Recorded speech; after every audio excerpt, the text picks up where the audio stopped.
Oui, bonjour mes amis, je refais mes vidéos parce que la prise de son était absolument infecte. Donc je la refais, je la fais pour une deuxième fois.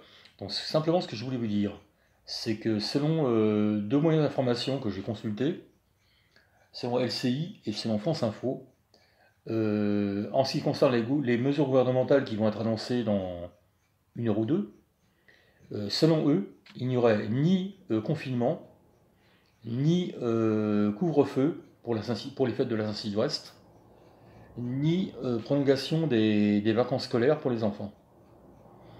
Alors, à mon avis, sur ces trois hypothèses-là, il y en a une qui est fausse, à mon avis, hein. Je peux me tromper, hein, à mon avis. Parce que moi, je pense sincèrement qu'il y aura effectivement un couvre-feu pour les fêtes de la Saint-Sylvestre. On en reparlera plus tard, hein. J'espère me tromper, mais à mon avis, ça va se faire. C'est une décision qui va être prise. Maintenant, voilà, donc c'est tout ce que je voulais vous dire.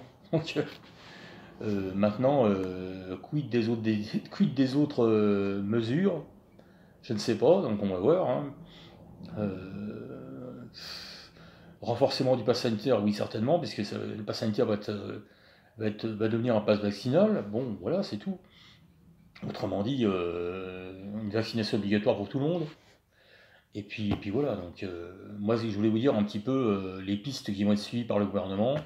Ces trois pistes-là vont être effectivement évoquées lors du Conseil des ministres et du Conseil sanitaire. Moi j'appelle ça le Conseil sanitaire, hein. Donc, et voilà, donc à mon avis, il est très très probable, à mon avis, il est très probable qu'une mesure de couvre-feu ne va être prise justement pour les fêtes de la Saint-Sylvestre. Et quant à l'abandon de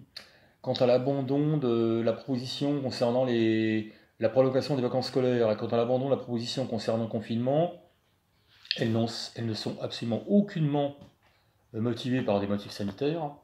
Elles sont motivées simplement, bien évidemment, vous vous en doutez, par la perspective des élections présidentielles de 2022, parce qu'il est bien évident que pour le gouvernement, il ne faut pas contenter les Français qui risquent de ne pas voter dans le bon sens si jamais on leur balance un confinement ou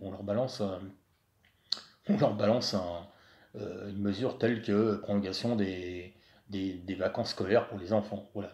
Merci les amis d'avoir écouté, et puis surtout, je serais vraiment très très content de recevoir vos commentaires sur mon espace commentaires. Merci et bon appétit si vous n'avez pas mangé.